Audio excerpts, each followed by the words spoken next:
Bonjour et bienvenue dans À l'air libre. Avec moi aujourd'hui Mathilde Goanec. Bonjour Mathilde, quel est ton programme? Salut Mathieu, bonjour à tous. Aujourd'hui, nous recevons la gilet jaune Priscilla Ludowski et la députée européenne Marie Toussaint qui ont coécrit un livre qui s'appelle Ensemble, nous demandons justice et qui est consacré aux violences environnementales. Dans la première partie, nous reviendrons sur cette grande étude de la revue scientifique de Lancet qui met en doute l'efficacité de la chloroquine et en pointe même les effets néfastes.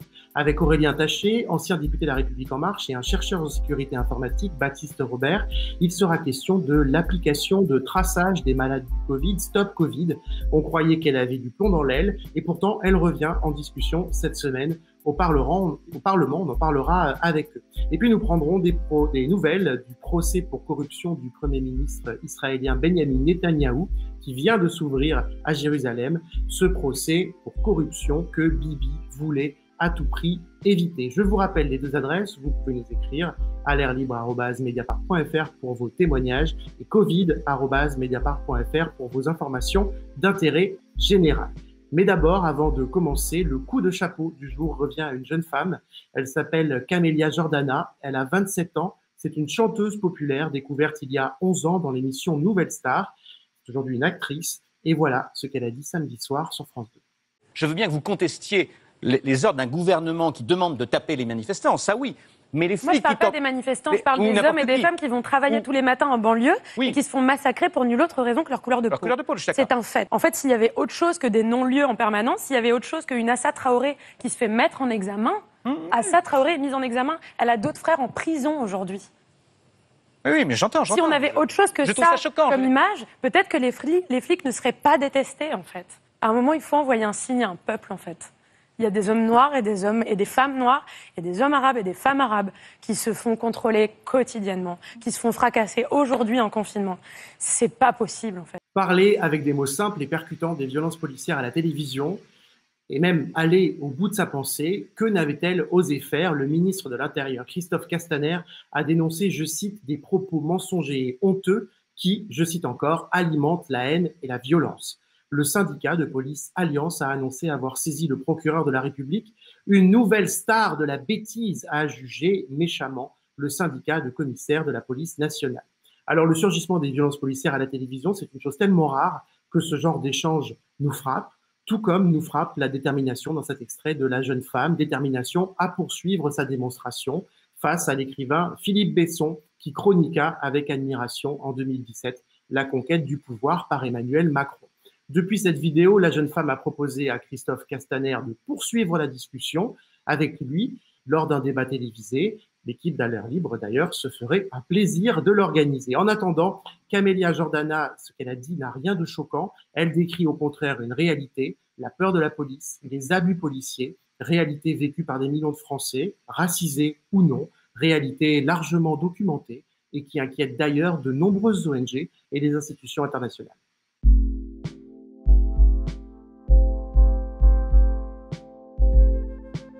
Sera-t-elle bien mise en place? Sera-t-elle abandonnée? Pour l'instant, on n'en sait pas grand-chose. Le gouvernement avait annoncé en fanfare il y a quelques semaines, rappelez-vous, une application numérique baptisée Stop Covid pour tracer numériquement sur les smartphones les personnes atteintes du coronavirus et leurs contacts. On l'a pensé un peu enterrée, cette application. Il y a eu une bronca de nombreux élus et défenseurs des libertés publiques. Et la revoilà, finalement. Il y aura même un débat suivi d'un vote ce mercredi à l'Assemblée nationale et le lendemain au Sénat. Pour en parler aujourd'hui, nos deux invités, Aurélien Taché, bonjour. Bonjour. Vous êtes député EDS du Val d'Oise. Le groupe EDS, c'est ce nouveau groupe qui vient de se créer, en grande partie constitué d'anciens députés de La République En Marche. Et Baptiste Robert, bonjour. Bonjour. Vous êtes chercheur en sécurité informatique et hacker. Alors, comme je l'ai dit, cette application semblait un peu mise de côté. Elle posait de nombreux problèmes techniques et démocratiques. On l'a d'ailleurs documenté ici sur Mediapart, notamment avec Antonio Casilli, le chercheur. Édouard Philippe lui-même n'en avait plus fait un sujet prioritaire ces dernières semaines. Pourtant, le projet, lui, est toujours là.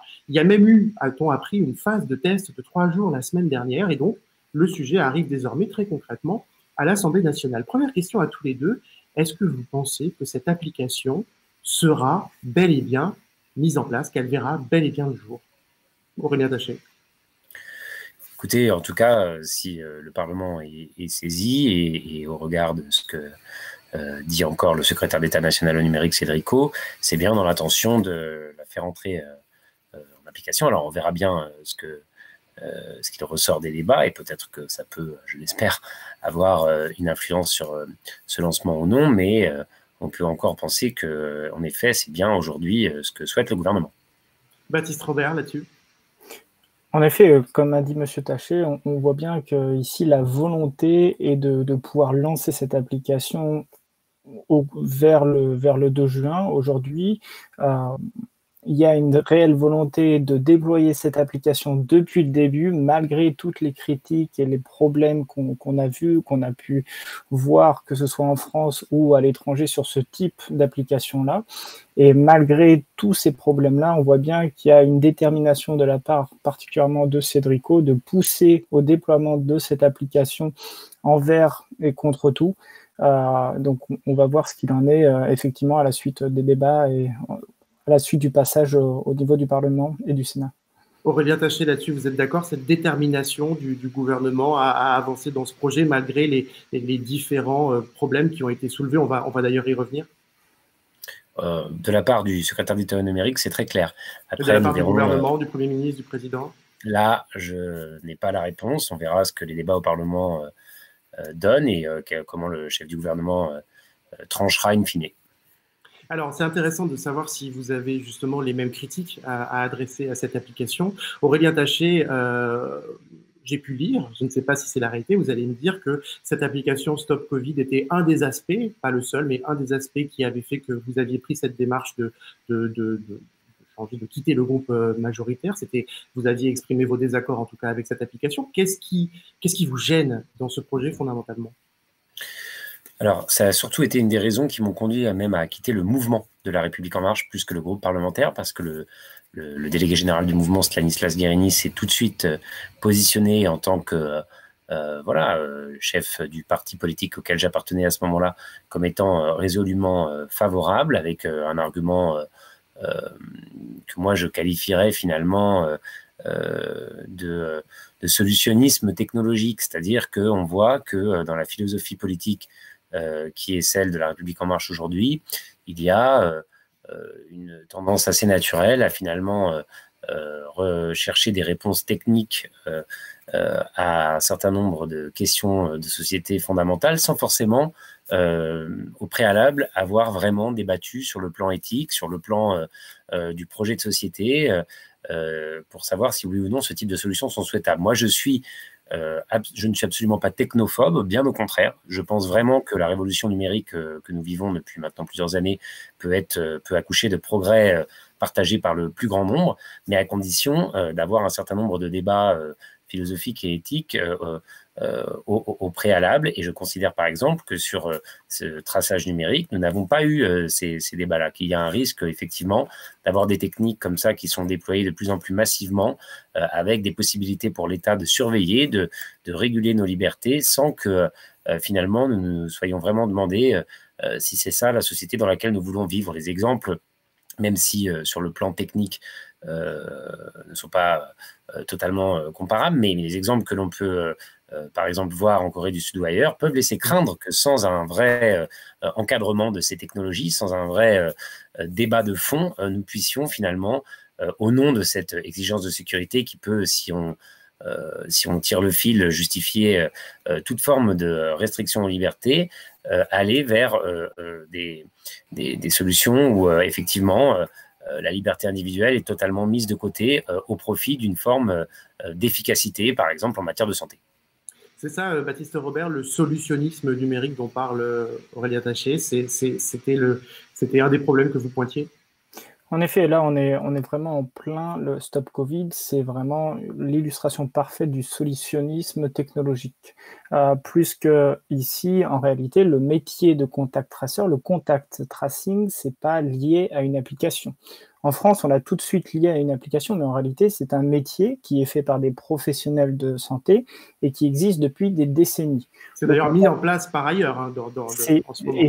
Et c'est mis en place par ailleurs, et on a vu que les pays qui ont réussi à endiguer l'épidémie de Covid-19, c'est grâce à des équipes, des personnels de santé qui travaillent en groupe. En règle générale, c'est des groupes de 5 et qui travaillent jour et nuit pour tracer manuellement les contacts des personnes infectées. Et qu'est-ce que ça veut dire? Ça veut dire aller voir les gens, discuter avec eux, leur poser des questions, savoir poser les bonnes questions, mais également convaincre les personnes, également les rassurer, puisqu'on ces personnes-là, voilà, elles sont malades, donc elles ont aussi des questions légitimes.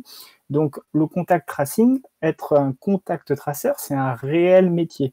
Et une application, aussi bien faite soit-il, même s'il n'y avait aucun problème technique, ce qui n'est absolument pas le cas ici, ça ne peut pas remplacer ce contact humain, puisque là, on est vraiment dans quelque chose de très, très humain. On est malade et on a besoin d'être rassuré, on a besoin d'avoir des informations pertinentes.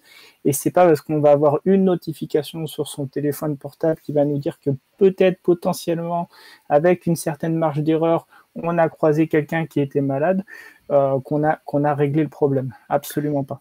Une des questions, c'est l'utilisation des données qui pourrait être faite. Le gouvernement a toujours dit qu'il n'y aurait pas, parce qu'on passe par la technologie Bluetooth, donc il n'y aurait pas de stockage des données. Je sais à peu près ce que vous allez me répondre, Bastien, mais je suis curieux de savoir ce qu'en pense Aurélien Taché de cet argument. Moi, je ne suis pas ultra spécialiste sur la qualité de cette technologie, mais j'ai pu, en me penchant sur le dossier, voir qu'effectivement, la sécurisation des données par ce système de Bluetooth n'était pas forcément absolue, et puis qu'en plus, cette technologie, pour le coup, en matière d'efficacité, posait de vraies questions. Donc, je ne remets pas en cause la bonne foi du gouvernement quand il dit que lui n'utilisera pas, ce gouvernement-là, en tout cas, avec cette application-là, ne vise pas à collecter des données sans le consentement. Mais le problème, c'est que, encore une fois, on s'engouffre dans un certain nombre de solutions opérationnelles sans avoir défini précisément ce qu'on attendait de ce type de technologie. Si justement on est très soucieux de la protection des données et qu'on se rend compte qu'effectivement le Bluetooth et le volontariat sur lequel repose la solution Stop Covid est respectueuse des libertés, mais du coup n'apporte aucune finalement garantie d'efficacité, à quoi bon s'engager là-dedans, puisque on va quand même faire sauter un certain nombre de digues sur le fait que effectivement, dès qu'il y aura un problème, on lancera une application sans avoir véritablement débattu sur le fond de son utilité et du cadre dans lequel elle serait ou non acceptable. Baptiste Robert, est-ce que c'est acceptable cette idée que cette application, ce type d'application, ne crée pas de stockage de données, ne crée pas finalement de surveillance, pour le dire d'une façon dont les gens comprennent? Alors, il y a 2 points ici que vous avez évoqués. Il y a le fait de ne pas avoir de stockage. Ça, c'est pas vrai. Il y a un stockage, que ce soit qu'on utilise le Bluetooth, le GPS, ou quelle que soit la technologie, on a besoin de stocker la donnée, que ce soit sur le téléphone de l'utilisateur ou sur un serveur central, et c'est la proposition qu'a fait la France, de tout centraliser sur un serveur, ce qui pose des questions en termes de vie privée. Donc, la première chose, c'est qu'il y a forcément un stockage des données. Ici, on parle de données pseudo-anonymisées, donc on n'est pas dans de la donnée anonyme. Il y a quand même un moyen de remonter à votre identité, particulièrement si vous avez été infecté, si vous avez été déclaré malade. Donc ça, c'est le premier point. Et le deuxième point qu'a évoqué M. Taché, qui est très important, c'est ici, on va utiliser une technologie sans connaître son utilité. On ne sait absolument pas si l'utilisation des applications de contact tracing est réellement utile. Et aujourd'hui, on est tous, quel que soit le pays, quels que soient les gouvernements, on est tous face à une situation qui est inédite de par son ampleur, de par sa nature. Je crois d'ailleurs que Singapour a un peu abandonné l'idée. Et exactement, et c'est là où j'allais en venir en fait.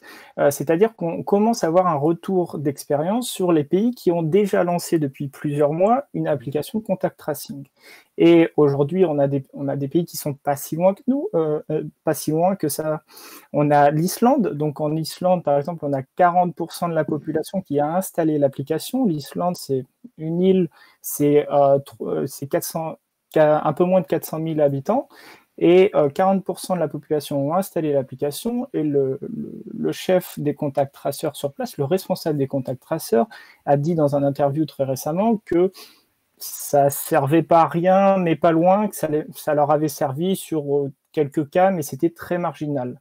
Et très récemment, on a également l'Australie. L'Australie, il y a 6 millions de personnes qui ont installé l'application. Encore une fois, c'est aussi une île, ce n'est pas une population qui est gigantesque. Et sur les 6 millions, l'application a servi à identifier une personne. Donc, l'application est installée depuis plus d'1 mois sur les téléphones des Australiens et ça a servi à rien, fondamentalement. Et TraceTogether, comme on le disait, l'application de Singapour, aujourd'hui, donc ils ont fait réellement un retour sur expérience et Jason Bay, qui est le responsable des services numériques du gouvernement singapourien, a déclaré que c'était un bon exemple, TraceTogether était un bon exemple que le contact tracing devait rester un processus manuel et que ce n'était pas une application de contact tracing, n'était absolument pas une fin en soi et que ça ne fonctionnait pas vraiment. Et d'ailleurs, ils en sont revenus, comme vous le disiez. Alors, on va voir ces débats donc, vont avoir lieu cette semaine et j'imagine qu'on va avoir une floraison d'amendements pour justement essayer de cadrer ces contradictions dont vous avez parlé. Certains députés, je crois certains de vos anciens collègues Aurélien Taché, ont dit tiens, on pourrait par exemple instaurer un traçage volontaire, même récompenser les gens qui la téléchargent sur leur téléphone. Est-ce que ce genre de solution, qu'est-ce que ça veut dire? Ça montre qu'on essaye de trouver des solutions pour faire quand même cette application tout en s'habituant peut-être à l'idée qu'elle n'ait pas une grande efficacité.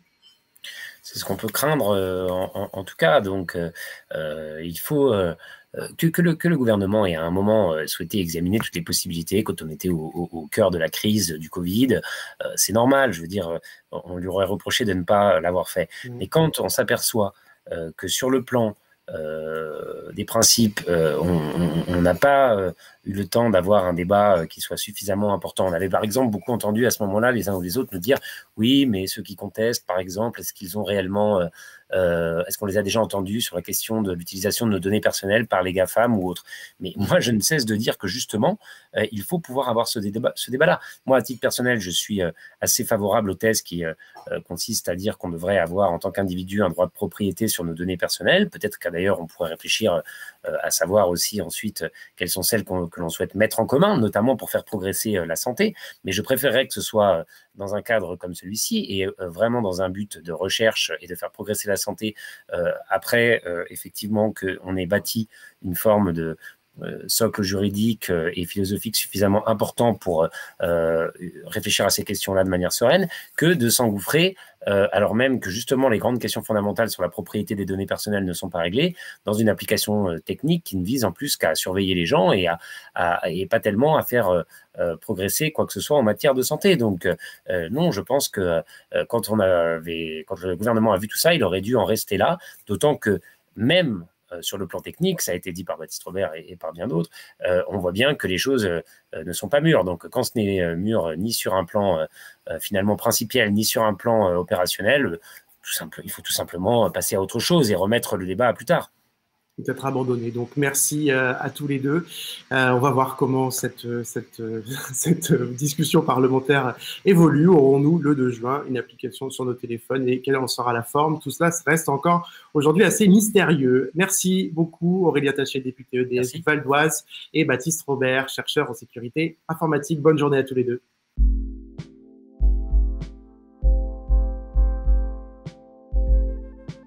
C'est une étude sur près de 100 000 patients dans le monde, publiée ce week-end par la revue scientifique The Lancet, revue qui, en général, fait référence. Elle revient sur les effets pour la santé de l'hydroxychloroquine, présentés parfois comme un médicament miracle contre la Covid-19. Traitement, l'hydroxychloroquine, qui a déchaîné les patients un peu partout dans le monde, mais aussi en France, avec au centre du jeu le virologue marseillais Didier Raoult. On va parler de cette étude avec toi, Pascal Pascariello. Bonjour, journaliste à Mediapart. Bonjour. Depuis les locaux de la rédaction, 2 étages en dessous de moi, en distanciation sociale, vous voyez. Pascal, que nous dit cette étude ?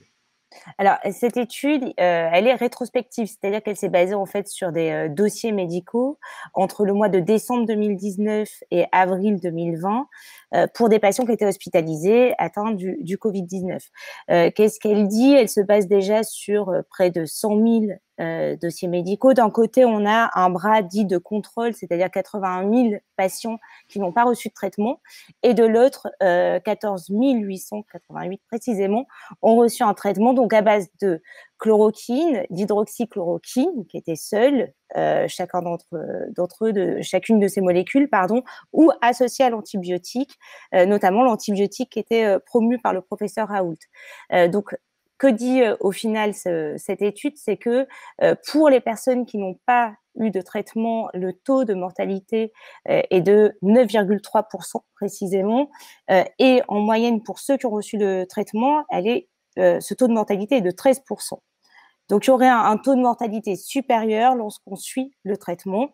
Et je le répète, il faut prendre évidemment toutes les précautions d'usage parce que c'est une étude dite prospective, c'est-à-dire qu'on revient sur des dossiers médicaux et on essaye de choisir évidemment des patients en fonction de leur âge, que ce soit quand même de leur âge, de leur sexe, des pathologies qu'ils ont par ailleurs ou des facteurs sous-jacents comme le diabète, etc. En tout cas, des patients comparables. Voilà. Donc, il y a un taux de mortalité plus élevé avec le traitement et par ailleurs, il y a également des effets indésirables, en particulier des effets cardiaques. Et alors là, je reprends l'étude. Par exemple, lorsqu'on associe l'hydroxychloroquine avec l'antibiotique, on a des complications cardiaques dans 8% des cas contre 0,3% lorsqu'il n'y a pas de traitement.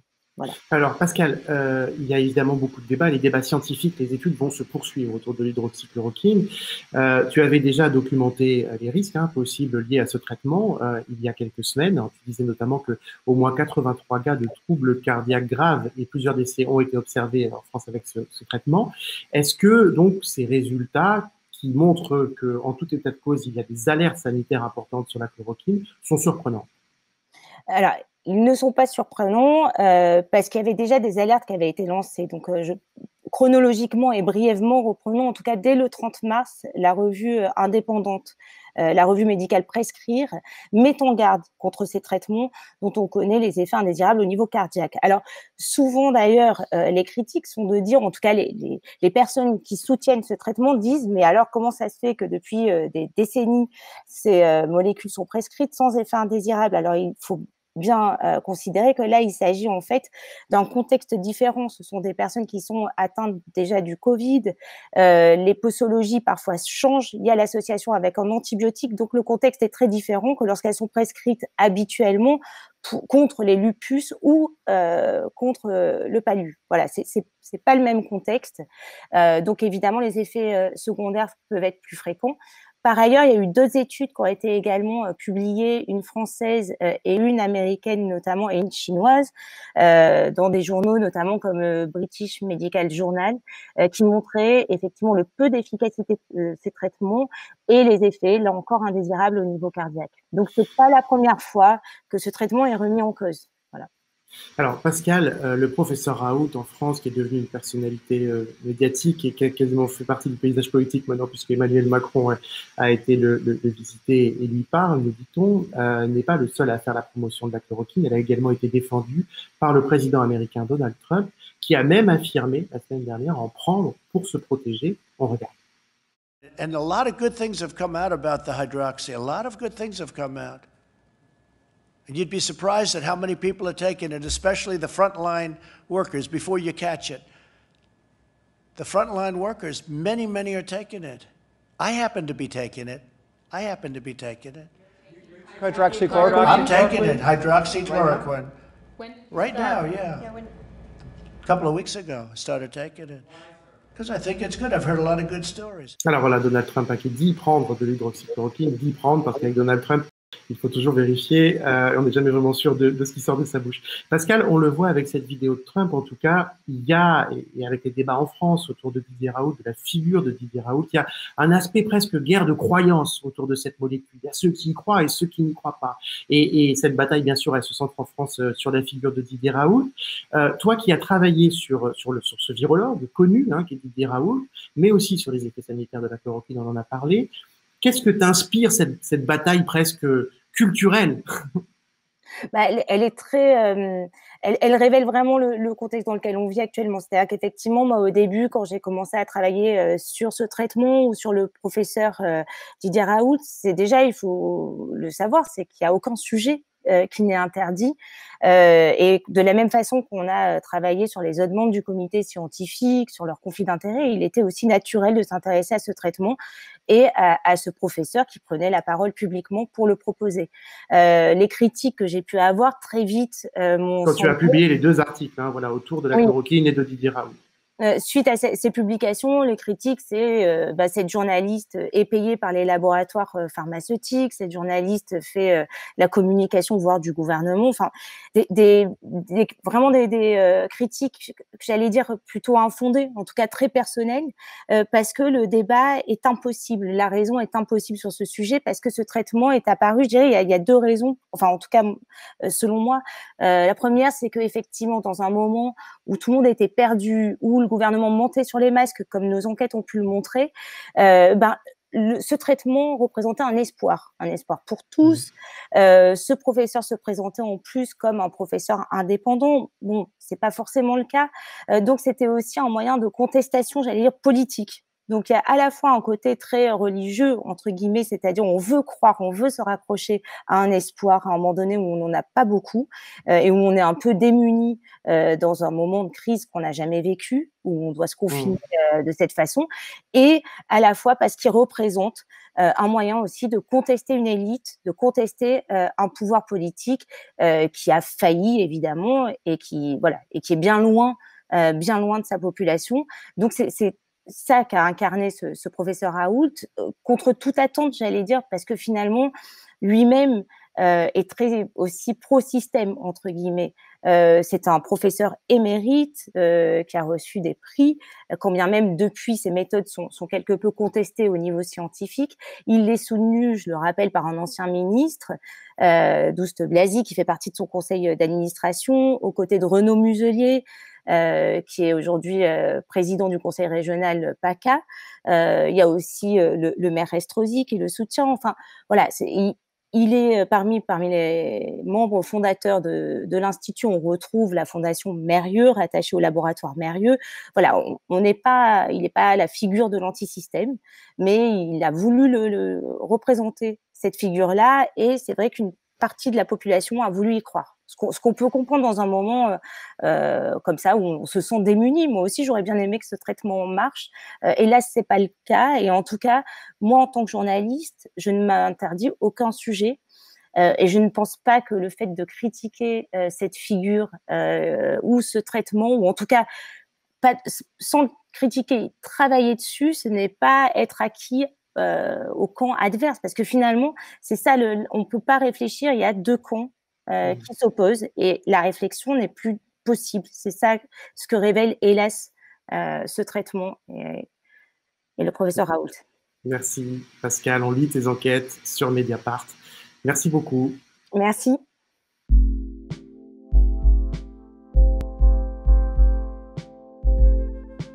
Bonjour René Bachmann. Bonjour Mathieu.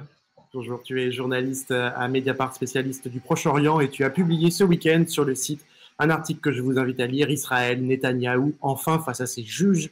René, c'est un événement politique majeur. Le Premier ministre israélien a tout fait pour entraver les enquêtes de corruption qui le concernent, plusieurs enquêtes, et il se retrouve enfin jugé. Le procès, René, vient d'ailleurs de s'ouvrir.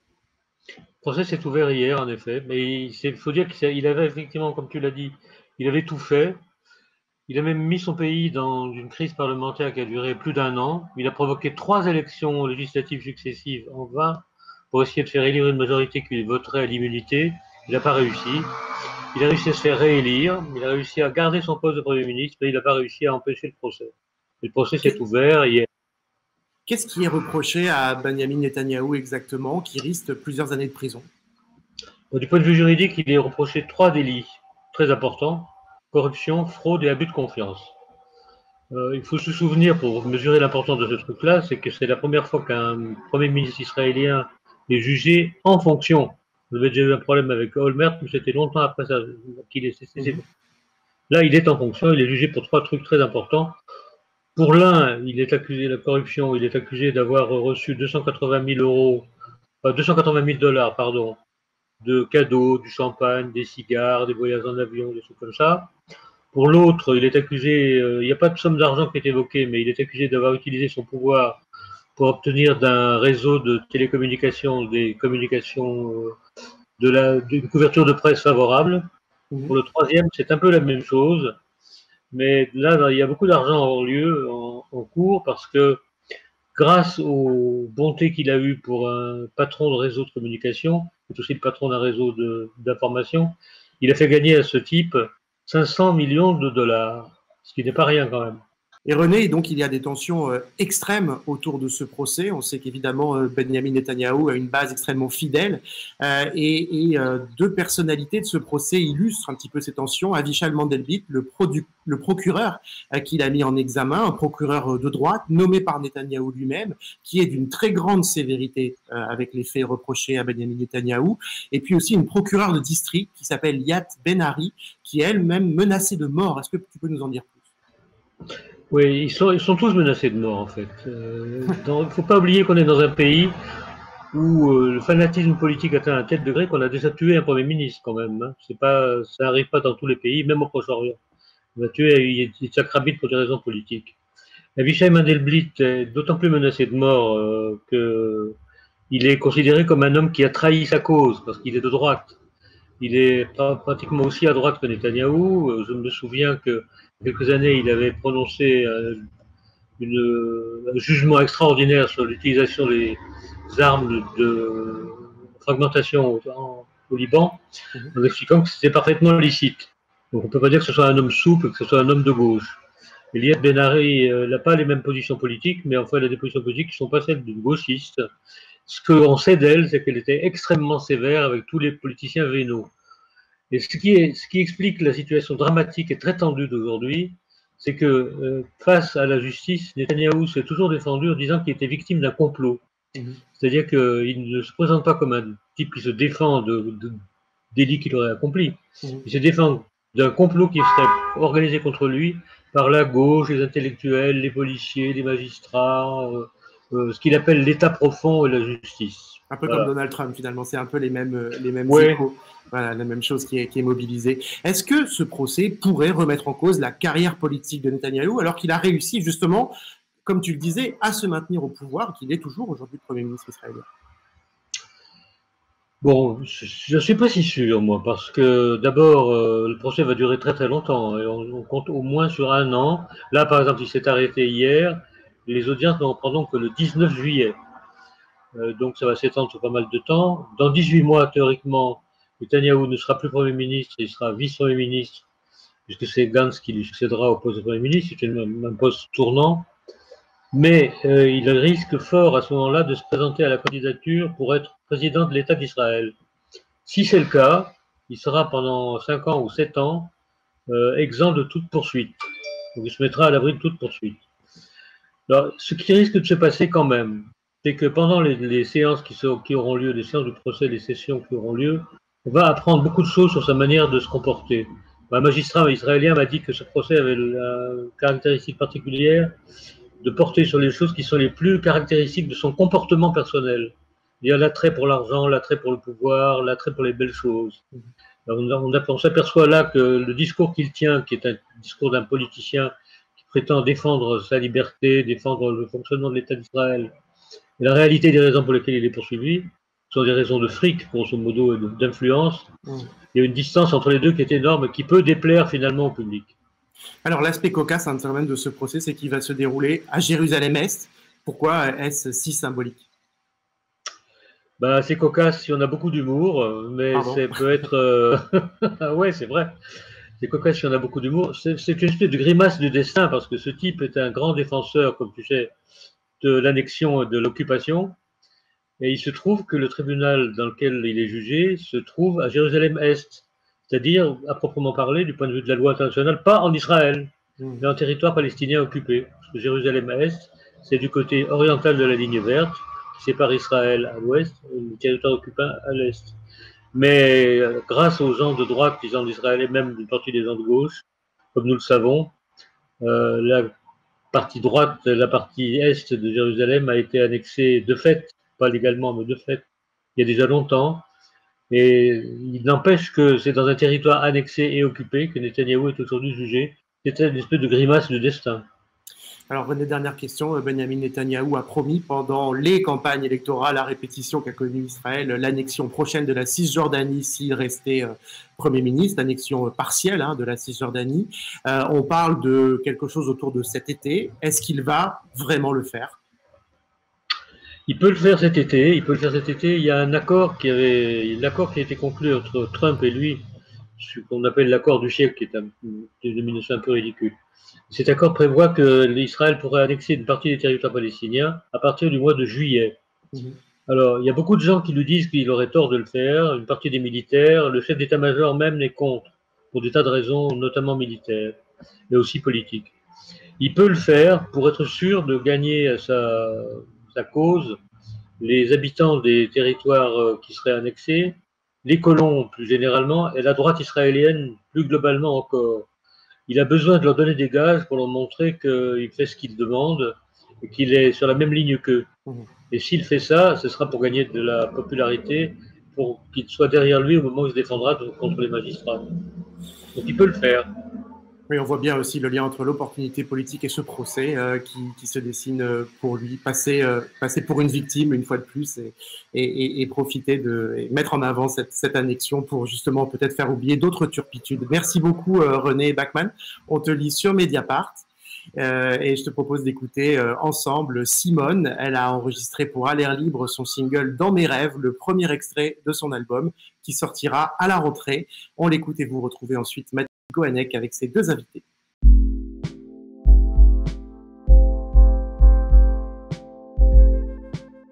Bonjour, c'est Simone pour Mediapart et je vais vous interpréter mon dernier single qui s'appelle Dans mes rêves.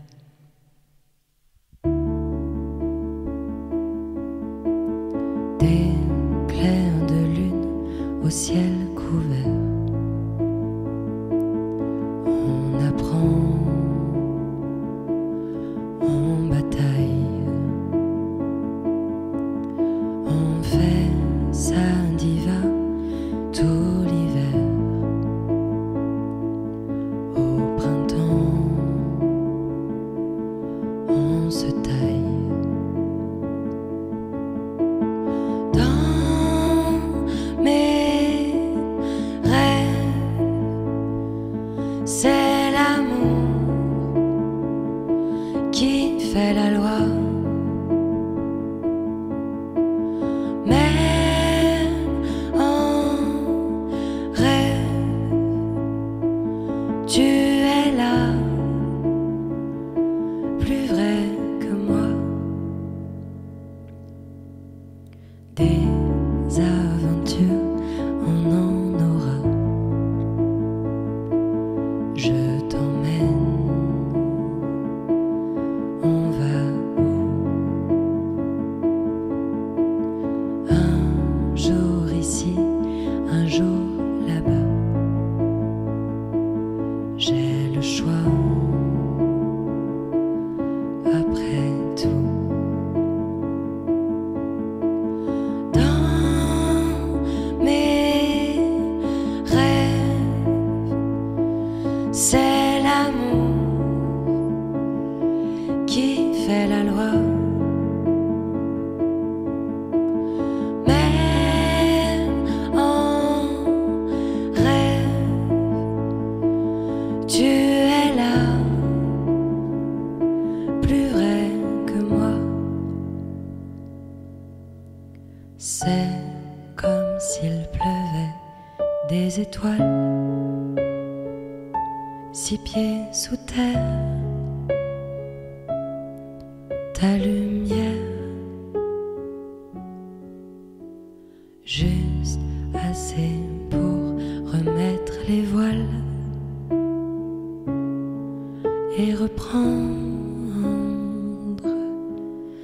la mer dans mes rêves. C'est l'amour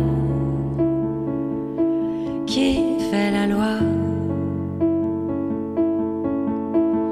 Mais en rêve, tu es là, plus vrai que moi.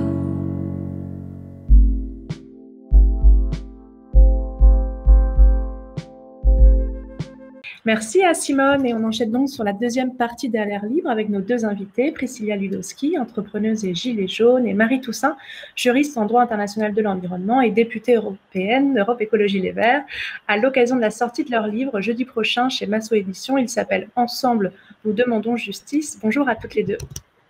Bonjour. Bonjour.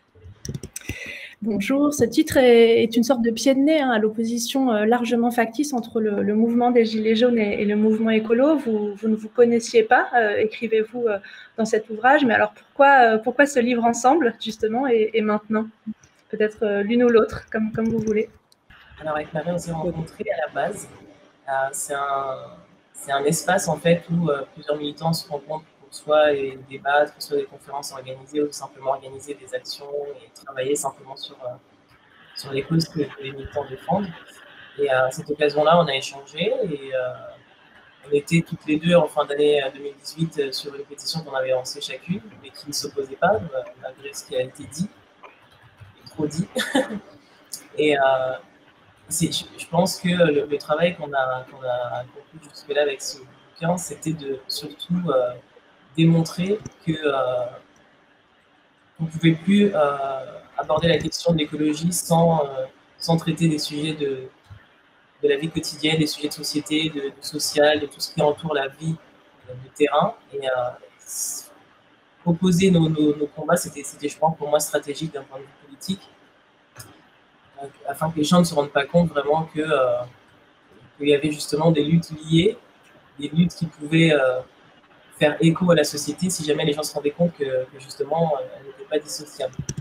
Donc c'est tout. Pour moi, c'est naturel, en fait. Je pense qu'on aurait peut-être déjà dû depuis un moment communiquer de cette façon, mais si ça a été fait, en tout cas, moi, c'est pas l'écoute que j'en ai eu. Qu'on admette que la dimension sociale est importante et au cœur de la bataille écologique, quoi. Exactement. Et environnementale.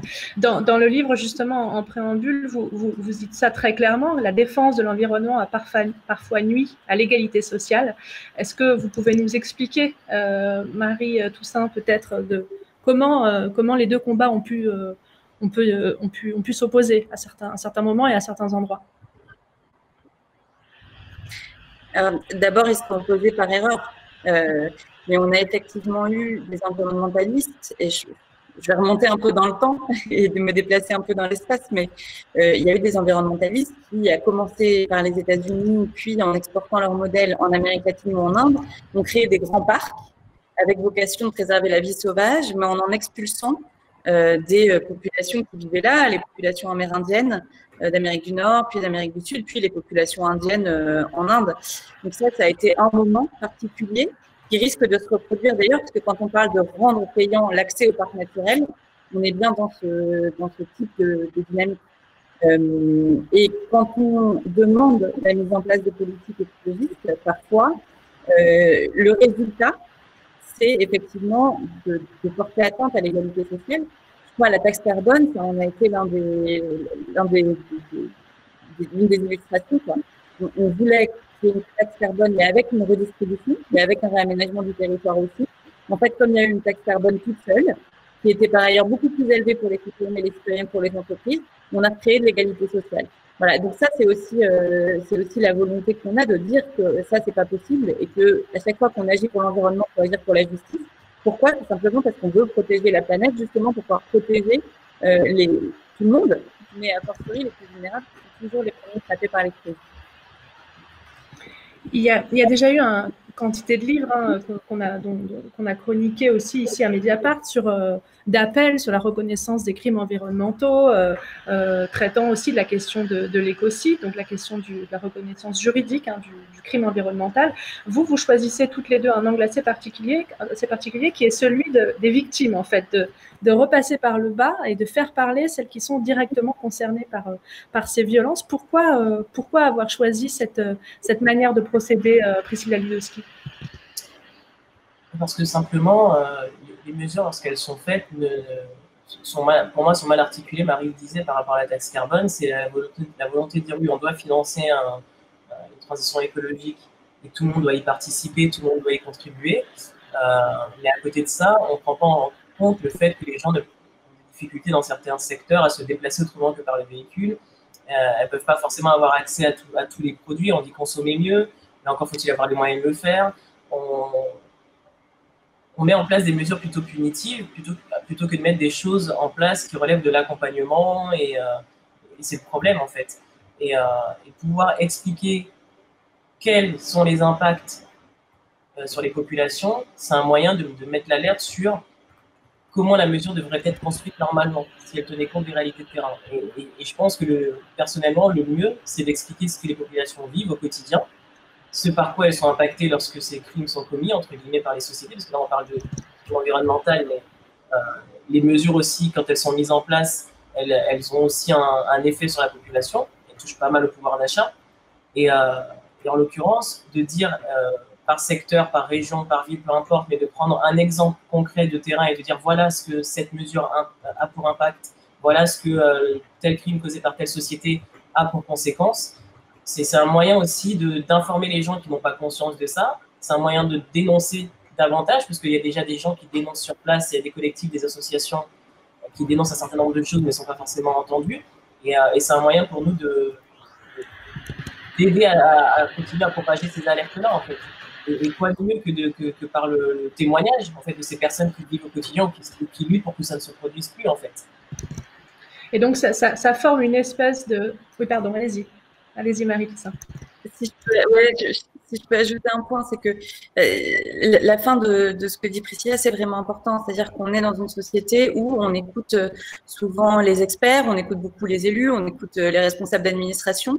Et en fait, on nie la parole des gens sur le terrain. Donc là, on raconte des tas d'histoires de gens qui se sont battus pendant 10 ans, pendant 15 ans pour être reconnus simplement et puis obtenir réparation, mais ne serait-ce qu'être reconnus.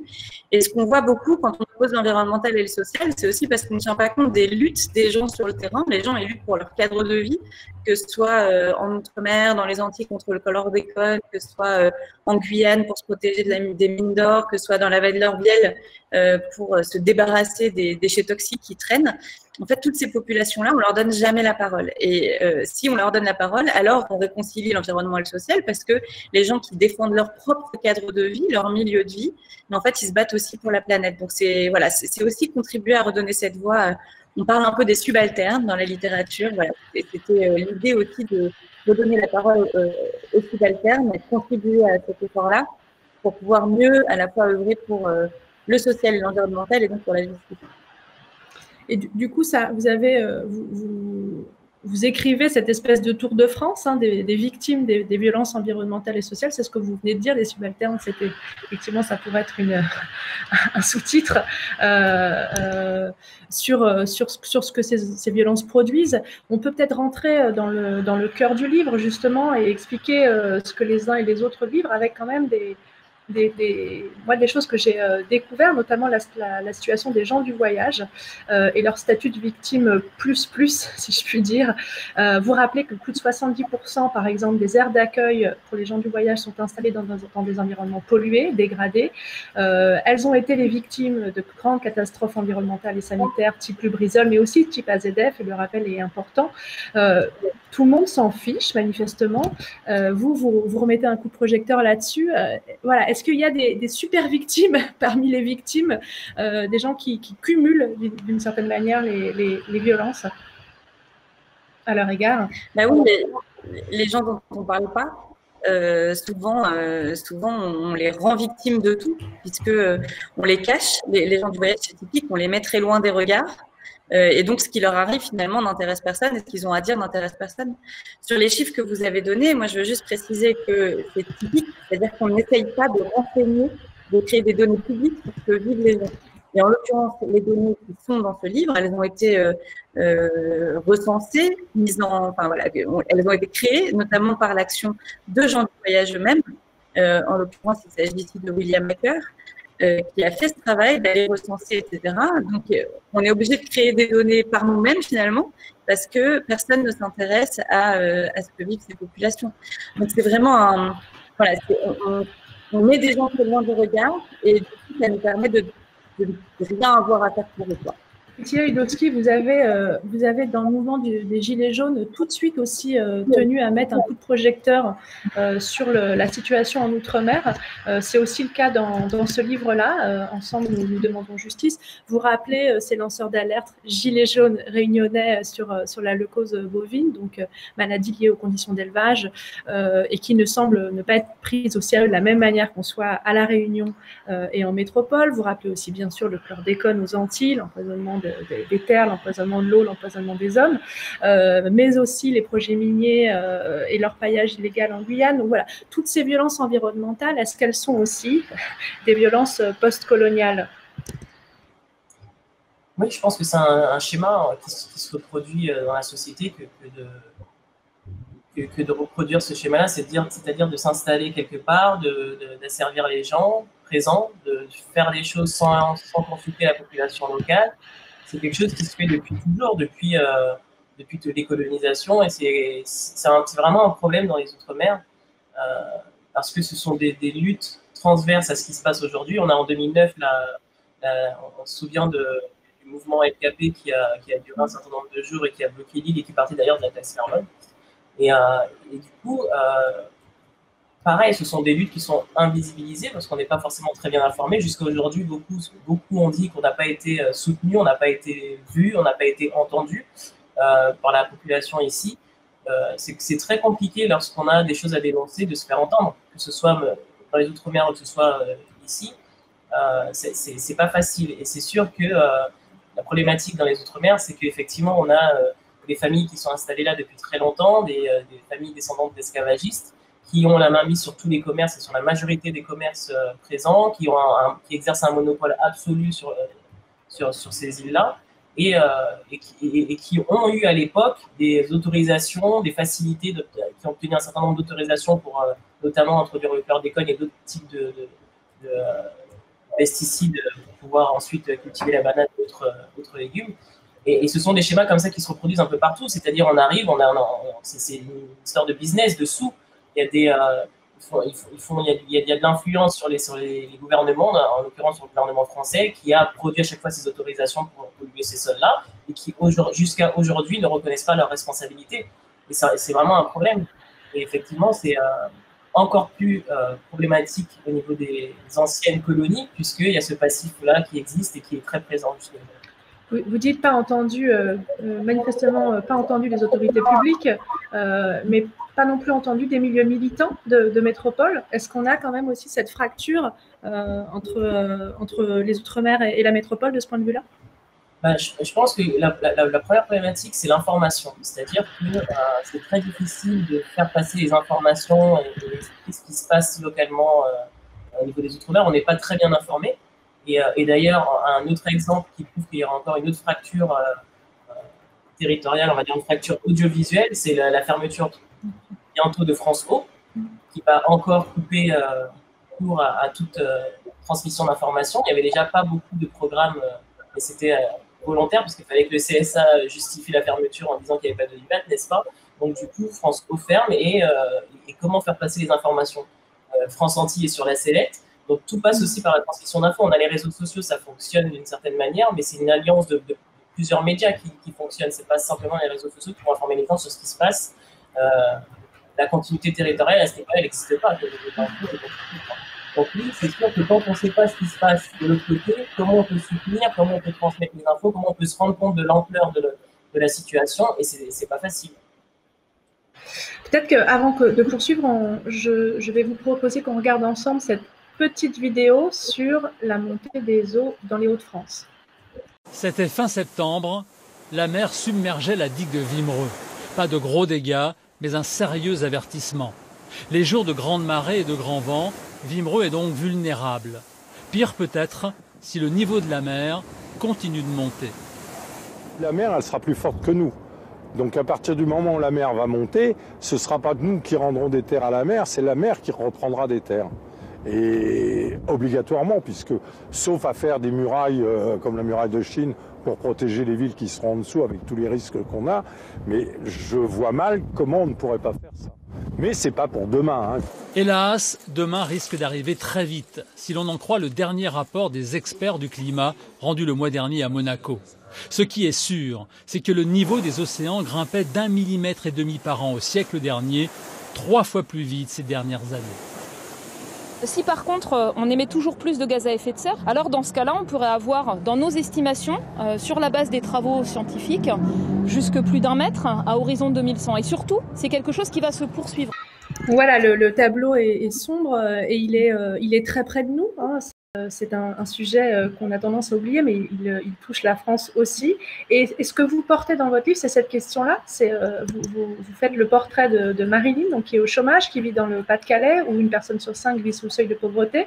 Cette question, elle est simple. C'est comment on fait pour être écolo quand on est pauvre? Comment on fait pour agir sur ces questions-là quand on a à peine les moyens de sa propre subsistance? Marie Toussaint. Oui, d'abord, la montée des eaux, elle va pas toucher tout le monde pareil, mais quand on regarde les reportages qui sont faits sur la montée des eaux en France, on parle souvent des maisons, des villas sur la plage qui ont été achetées par les riches. Donc déjà, bon, voilà, ça va toucher surtout ces villas-là. Ça touche aussi l'accès aux plages pour tout le monde, hein, parce que ça reste quand même l'un des loisirs pour toutes les classes sociales. Et puis évidemment, ça touche beaucoup les Hauts-de-France, dans lequel, on le sait, il y a beaucoup de populations précaires. C'est un département, on est dans une région relativement pauvre. Je crois, Marilyn, qu'on a rencontré avec un groupe de militants d'ATD Carming, c'est des gens qui se réunissent pour sortir de leurs conditions de pauvreté. Voilà, et elle, ce qu'elle disait, c'est j'ai vraiment envie d'agir. Le problème, c'est que c'est facile de prendre des sacs réutilisables plutôt que des sacs en plastique. Mais sinon, quand il faut acheter des produits bio, des produits locaux, quand il faut acheter des voitures plutôt électriques, voilà, tout ça c'est compliqué pour nous. Et elle soulignait à la fois le fait d'être stigmatisée, parce que tout le monde dit les pauvres ils s'en foutent de l'environnement. Elle disait mais c'est pas du tout le cas, et avec de la colère aussi, quoi. Et à la fois, elle et ses camarades disaient mais nous on aimerait tellement avoir les moyens d'agir pour l'environnement, seulement personne nous laisse les moyens de le faire. Donc il y a aussi, dans le sens du symbole et de la mobilisation des gens, des vraies inégalités sociales, et surtout un refus de ces stigmatisations, alors que effectivement toutes les classes sociales ont envie de protéger la planète. Je crois que c'est très largement partagé. Dans le livre aussi, vous faites un peu la lumière sur quelque chose de plus inattendu, la double peine des ouvriers du bâtiment face au réchauffement climatique. Voilà, c'est une série d'exemples comme ça sur la manière dont les milieux populaires aussi peuvent être concernés, mais aussi peuvent agir. Et puis, vous évoquez des pistes pour affronter et lutter contre ces violences. Je cite le livre. « La lutte contre la pauvreté ne l'emportera que si les plus pauvres disposent de droits universels et d'outils mis à leur disposition pour qu'ils puissent se défendre eux-mêmes. » Vous soulignez ainsi l'importance toutes les deux que le combat soit mené par ceux qui souffrent. Vous rappelez l'exemple de la population noire aux États-Unis qui s'est battue contre les déchets toxiques dont elle était la première victime. Mais cette méthode suppose, je crois, des moyens, des méthodes d'auto-organisation et des moyens pour les porter et pour les financer. Est-ce qu'on n'est pas en retard là-dessus, de ce point de vue-là, sur la manière d'armer les populations concernées pour qu'elles se défendent elles-mêmes? L'une ou l'autre, Priscilla ou Marie, si vous voulez réagir. Oui. Je pense effectivement, moi, je suis d'accord avec le fait qu'il y ait du retard. Pour moi, c'est intéressant de voir ce qui est en train de se produire aujourd'hui, parce qu'il y a beaucoup plus de transversalité et plus de communication entre les collectifs, les assos et les militants en général, parce qu'on a parfaitement conscience de ce face à quoi on doit se battre, et on a conscience que les responsables sont toujours ou souvent les mêmes. Et du coup, ça mène à déployer les énergies, à communiquer, à partager ses compétences, et effectivement, je pense qu'on a beaucoup de chemin à faire à ce niveau-là, mais je pense que ça va peut-être changer, parce que les derniers mouvements sociaux qui ont eu lieu là ont démontré un certain nombre de choses et ont levé le voile sur des dysfonctionnements dont tout le monde, je pense, inconsciemment connaissait l'existence. Mais aujourd'hui, on arrive à un point avec la crise qui vient exacerber tout ça, la crise sanitaire. Je pense que ça va aller en s'améliorant, en tout cas pour tout ce qui est de la collaboration militante. Marie Toussaint, vous êtes membre du parti Europe Écologie Les Verts. Il y a cette auto-organisation des populations elles-mêmes et puis il y a aussi les relais politiques. Comment faire pour que dans les prochaines échéances électorales, votre parti et puis vous, à la place où vous êtes, vous ne vous payez pas de mots pour aller concrètement sur cette double violence sociale et environnementale et pour attirer à vous, d'une certaine manière, en tant qu'électeur, en tant qu'activiste, mais aussi en tant qu'électeur, les victimes de ces violences. Je crois que c'est la première partie de la question qui est la plus forte. Ce qu'on va faire aujourd'hui, c'est vraiment œuvrer à améliorer les conditions de vie des gens. Et c'est bien ce qu'on voit, c'est que c'est les mêmes gens qui souffrent à la fois du creusement des inégalités sociales et de la destruction de l'environnement. Et quand on discute justement avec les Yamaker ou avec les gens dans les quartiers populaires, avec les Gilets jaunes, on remarque un truc, c'est que depuis les années 70, l'accès à la nature, les questions d'environnement, enfin la qualité de l'air, la qualité de la nourriture, l'accès à la santé, tout ça, ça s'est détérioré. Il y a aussi de très belles luttes, par exemple pour les ascenseurs, qui sont des manières donc, pour les habitants des barres d'immeubles de pouvoir aussi sortir. Tout ça, c'est questions de cadre de vie, c'est des questions importantes et éminemment écologistes. Et donc, je crois que notre priorité, ça doit être d'aller voir justement comment est-ce qu'on peut aider toutes celles et tous ceux qui soit luttent déjà, soit pourraient se mettre en mouvement pour les soutenir dans leur combat. Il y a aussi la dimension, peut-être avant-dernière question, judiciaire. Hein, les récits que vous faites sont souvent des récits de bataille et de calvaire judiciaire pour ceux qui les ont menés. Et une amélioration de ce point de vue-là, en tout cas pour faire en sorte que quand la bataille est menée, elle soit victorieuse. On demande notamment de nouvelles lois. Hein, et dans le livre, on le rappelle, on dit que les lois ne sont pas à la hauteur. Notamment les crimes environnementaux, ils sont largement impunis. Quand on regarde, par exemple, il y a eu un véritable écocide qui a été commis le long de la rivière de l'Escaut, dans le nord, par Tereos, qui est l'un des plus grands sucriers mondiaux. Voilà, on ne sait pas ce qui va se passer. Est-ce qu'il va se passer quelque chose? Peut-être pas, peut-être que personne ne sera condamné. Bref, on a besoin de lois pour encadrer. On a aussi besoin qu'il y ait plus de transparence, à la fois dans le secteur privé, mais aussi dans le secteur public. Je crois qu'on le montre beaucoup. Et on souligne notamment les défaillances d'une institution publique dont on parle très peu en réalité, que le BRGM, le Bureau de nuit, et on voit effectivement dans plusieurs chapitres de notre livre à quel point le BRGM s'oppose parfois au bien-être des populations. Donc voilà, moi je dirais changer les lois pour que ce soit plus simple, mais aussi la transparence. Peut-être pour terminer, le livre s'achève par un appel à vous rejoindre. Alors, vous rejoindre pour faire quoi? Pour fonder quoi? Autre chose que la simple alliance de vos noms et prénoms, la simple alliance du mouvement social et d'un combat politique. Qu'est-ce que vous entendez par cet appel à vous rejoindre, M. Lewandowski? Je pense que la première des choses, c'est déjà de dire si vous êtes dans une situation similaire ou si vous avez la sensation que vous pouvez vous battre aux côtés des personnes qui œuvrent depuis un certain nombre de temps dans votre secteur, n'hésitez pas à y aller. Je pense que c'est déjà un premier appel à se mobiliser pour son environnement immédiat surtout. Parce que là, on parle de personnes qui sont sur leur lieu de vie et qui sont dérangées sur leur lieu de vie. Donc, si les personnes avaient peut-être des réticences à monter au créneau, on va dire, parce que justement, pas d'outils, pas d'infos, ne sachant pas vers qui aller et où, ça donne quelques pistes, notamment sur la méthodologie, parce qu'on décrit quand même des années de lutte pour certains chapitres, et ça laisse, et d'ailleurs ça démontre ce que disait Marie à l'instant, et ce que vous disiez par rapport aux procédures juridiques, par rapport aux sociétés ou en tout cas aux organes publics qui sont toujours en obstacle face aux militants, et ça laisse peut-être des pistes, des clés, des billes aux personnes qui voudraient œuvrer aussi de leur côté, quoi. Donc je pense que c'est déjà pas mal comme outil de travail pour savoir comment on peut faire les choses. Ça peut permettre aussi de mettre les gens en lien. Pourquoi pas. En tout cas, on a créé une adresse email. Marie, je ne sais pas si tu veux la partager. Je l'ai plus en tête, c'est tout récent. Justement, si jamais il y a des personnes qui veulent se mettre en relation avec d'autres activistes parce qu'il y a un problème similaire dans leur région, pourquoi pas? Ça peut servir aussi à ça, à créer du lien, à créer un réseau militant. Et après, s'il y a une possibilité d'aller plus loin, en tout cas, il y aura cette première base-là qui sera faite grâce à cet ouvrage, je pense. Marie, tout ça, tu as de l'adresse email et un dernier mot. Je souscris totalement à ce que vient de dire Priscilla. C'est un rejoignez-nous qui est de l'ordre de rejoignez notre bataille, joignez vos forces aux nôtres et joignons nos forces respectives. Et effectivement, on a lancé cette adresse mail demandonjustice@protonmail.com pour pouvoir recenser les témoignages, les gens qui ont besoin d'aide. Voilà, on ne garantit pas qu'on sera en mesure de répondre à tout et de s'occuper de tous les combats, mais en tout cas, on a envie de continuer à mettre nos forces au service de ceux-ci. Donc, n'hésitez pas à nous écrire.